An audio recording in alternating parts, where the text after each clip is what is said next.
And Paul says, get a warrant. And they should. Oh my goodness. For these flock cameras. Have you seen this in the news? These cameras that are used for perpetual surveillance. What's the end game of those cameras? Like, especially if the state gets access to all of those things. I don't think it's going to be good. I think that we might end up like communist China with its social credit system.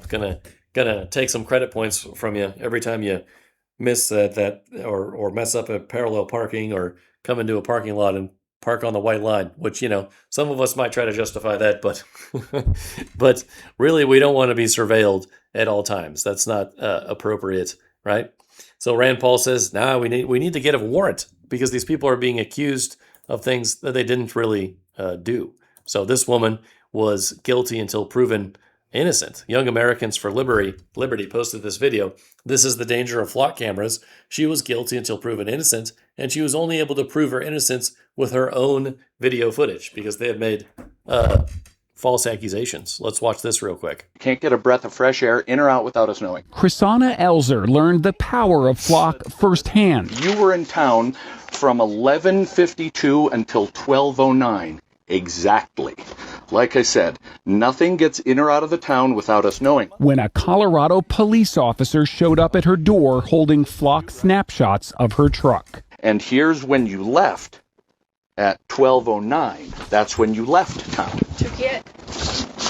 No, to stop at Ridge Trail. Wait a minute. And take a package. Well, there's no shushing. I don't need to be. I need to know where this is. The first thing he pulled out on the body cam is that flock picture, the clear photograph. That guy was being incredibly impolite. He was ready to accuse somebody of something and jumped right down her throat, unfortunately. Of your car. But here's your vehicle in the neighborhood many, many times, apparently casing houses, because you just can't drive through for work or visit other businesses. You can only be casing houses. That's ludicrous. That woman's not casing houses. It's her. It is 100%. It is locked in. There is zero doubt. I wouldn't have come here unless I was 100% sure. 100%. It is certain. It is on video. You're obviously welcome to go to court. Chrisana was charged with stealing a package, but it wasn't her. The porch pirate was somebody else. Multiple times you tried to show him your video evidence. He didn't want to see it. No, even when I called him back, he said, that's not my job. You looked at a time of a crime. You saw my vehicle entering in the flock. No, what I did was, I did an investigation. You called my wife a liar. You said this is fact. This is terrible. This guy just made up a bunch of stories, jumped to some ridiculous conclusions. I have video evidence. I don't know what you want me to say. The charges were dropped after Chrisana spent weeks trying to get the police chief to look at her evidence.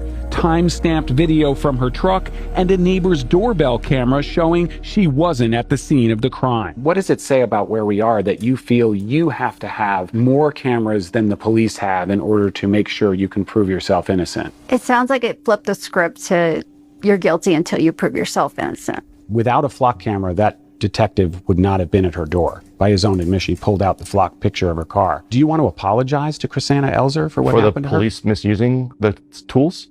I don't think that I have to apologize for him. He wasn't charged with a crime. He wasn't, other than being...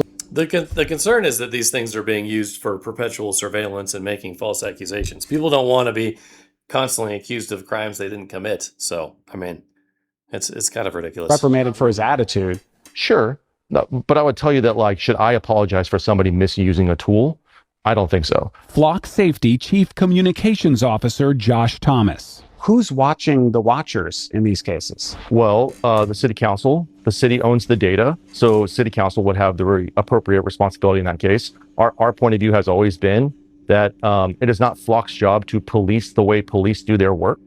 We have Yeah, so that's an interesting video, and a lot of people have been slamming these cameras as of late. This guy had a funny little video.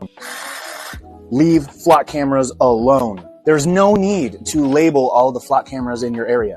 And don't put plastic bags over them either, because all that does is cost the company time and money. Grow up. I know that you can use a $50 high-powered blue or green laser like this one to permanently blind flock cameras, but come on, guys. Why?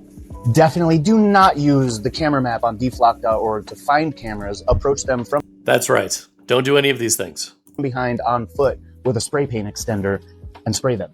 And if you do that, at least make sure that you have your phone in your pocket so we can identify you using the Bluetooth and 5G. There is no reason to spend $20 on a hard hat and high visibility vest and then buy a $30 Sawzall with diamond tip blades to cut down the entire pole. That's because the cameras and solar panels Could you imagine?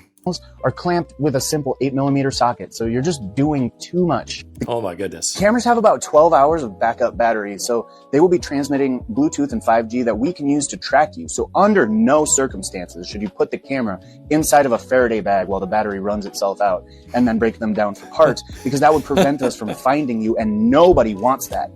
If you do any of these things, it's important that you do not buy a pair of Vader facial recognition blocking glasses, because then it would be impossible for us to identify you and charge you with a class 4 misdemeanor, which is typically just community service or a small fine.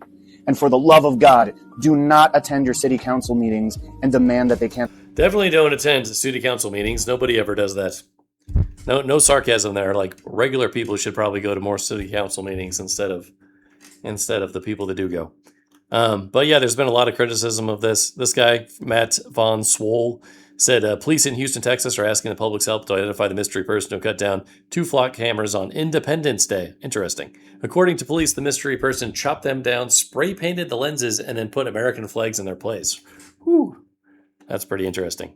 Camera has been cut down, completely sprayed over with an American flag on it, and not far away there's another flock camera on the ground as well. HPD says it's investigating this, but so far there are more questions than answers. These cameras, meant to help solve crimes, now becoming the target of one, both cut in half and covered in spray paint. Yeah, I didn't realize that the cameras were there until you actually pointed that out. Juan Rodriguez's business, Spar Houston, is located by Washington Avenue and Westcott, where this happened. These are flock cameras, meant to read license plates and alert police if they're connected to crimes. Rodriguez says he didn't see who did this, but he's left wondering why they did. Because people don't want America to be like communist China. That's the reason. It sounds like it would be somebody just protesting their rights are being violated or something like that. Flock cameras have been used in the city of Houston since 2021, according to the company. The Houston Police Department tells us they were notified these cameras were damaged on the morning of July 4th. As far as the repair costs, HPD says it depends on who is responsible for these specific cameras. While some cameras are installed through city contracts, others are done with neighborhoods or private groups that choose to share footage with police. HPD couldn't confirm who was responsible for these cameras, only saying this is an ongoing investigation. ABC 13 reached out to Flock asking if they were aware of this situation and what the repair process would look like. They didn't answer those questions, but did say, quote, damaging public safety equipment is illegal and puts the community at risk, which is why we strongly condemn this type of behavior. Well, there you go from ABC. Little story on what some people did with their July 4th festivities. Here's another one.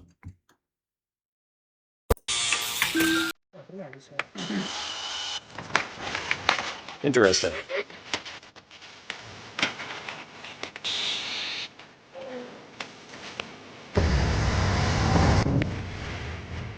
I think it's deep broken. All right, there you go. Didn't realize there was swearing in that video. Anyways, thanks for watching. Appreciate it. Leave the flock cameras alone, as this guy said.